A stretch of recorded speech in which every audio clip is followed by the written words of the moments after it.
안녕하십니까, 이현준입니다.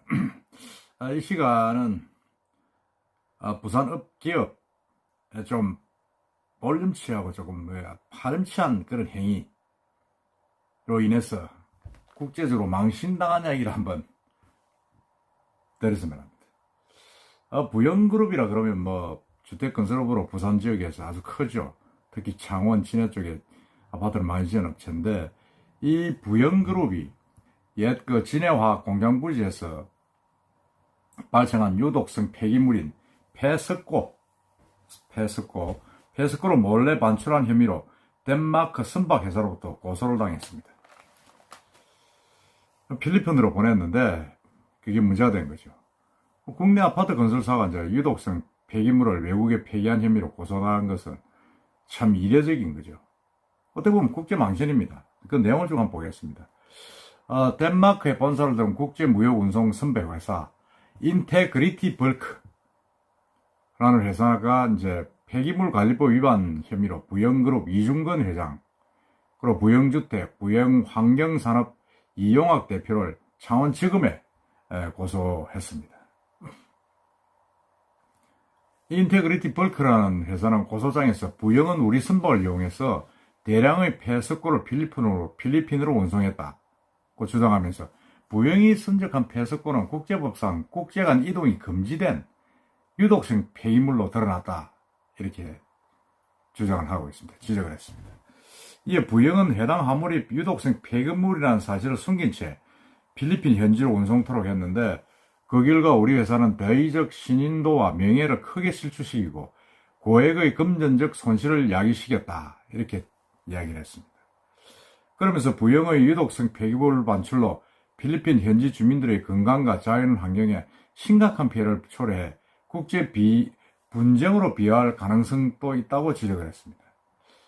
참 망신이죠.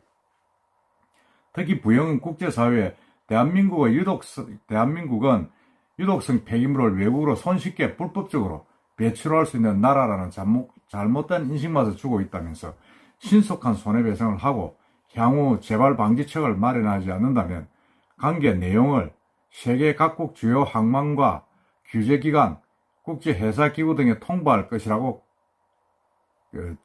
주장했습니다. 이게 참 무슨 망신입니까, 이게. 이걸 유독성 폐기물을 필리핀으로 수출을 하면 그 필리핀은 가만히 있습니까? 딱 검사해가지고 입고 갈 때 문제가 되면서 반품을 하잖아요. 그러니까 실제로 필리핀 정부 당국이 이 해당 폐기물의 한국 반송을 요구하고 있는 것으로 알려져서 국가 간 분쟁으로 이어질 가능성도 배제할 수 없다, 좀 이렇게 되어 있습니다. 참 이 부영이라는 회사는 또 이게 이중근 회장이 지금 얼마 전에 구속이 됐는데, 회사 돈 횡령 배임 문제로 해가지고 구속이 되었습니다. 나이도 많죠. 70 얼마가. 풀려난지 어떤지 모르겠습니다만은, 이게 또 이런 폐기물 반송 관계가 좀 문제가 됐다. 참 국제적인 이미지 실추입니다. 물론 이중근 회장이 했겠습니까만은 그 밑에 있는 대표들, 주요 임원들이 이제 벌인 행위라고 봐야죠. 이 해당 폐기물은 보니까 경남 창원시 진해구 소재 옛 진해화학 부지에서 나온 것인데, 이곳은 수십 년 동안 화학비료를 생산한 곳입니다. 근데 그 자리에 이제 부영이 이제 아파트를 지으려고 이제 그 건물을 진해화학 자리를 샀는데 2004년도에 13년도에 매입을 했죠.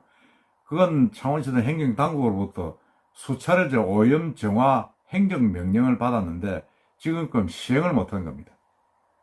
그 시행을 하기가 쉽지 않았겠죠. 화학회사 부지에서 나온 걸 수십 년 동안 묻어놓은 그 폐기물들을 어떻게 하겠습니까?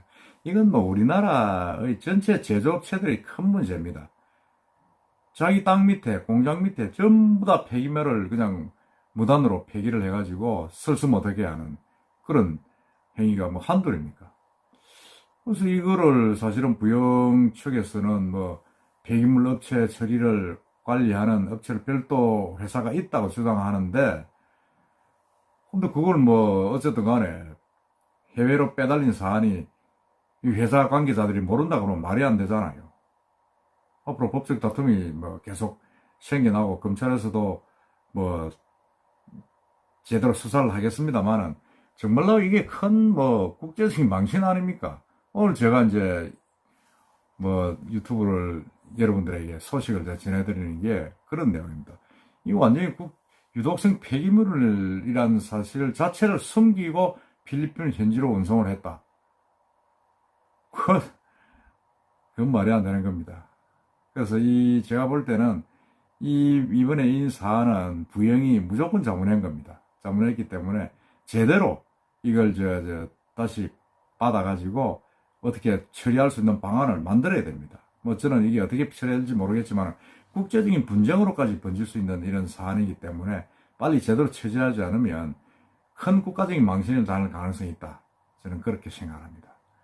요즘 뭐 이런 폐기물 이거 없애는 거 이게 쉬운 일이 아닙니다. 아무데나 그냥 후진국에 그냥 갖다 던져 놓는다고 해서 그 후진국들이 가만히 있습니까? 다 찾아내서 다시 반품을 요구를 하죠. 그런 사례가 많지 않았습니까? 우리가 지금 바다에 빠진 것도 있고 의성 같은 데는 완전히 뭐 동네 산더미 이상으로 그냥 폐비닐, 폐기물들을 쌓아놔가지고 주민들이 그냥 엄청난 고통을 겪고 있다는 소식도 지금 들려오고 있습니다. 하여튼 부영에서 이 사건을 제대로 처리해가지고 국제적인 망신을 안 당했게끔 그렇게 처리해 주시기를 바랍니다. 그리고 폐기물 챙기는 거 정말 절차를 거쳐서 제대로 비용이 좀 들더라도 제대로 처리를 해줘야 됩니다. 요즘 같은 이런 친환경 정책이 지금 전 세계적으로 멀리가는 바에 어떻게 뭐 이 폐기물을 외부에 그냥 살짝 몰래 갖다 버린다고 될 일입니까 이게. 참 어이없는 일이 지금 우리 경남 진해에서 일어나서 제가 한 말씀 드렸습니다. 이상입니다.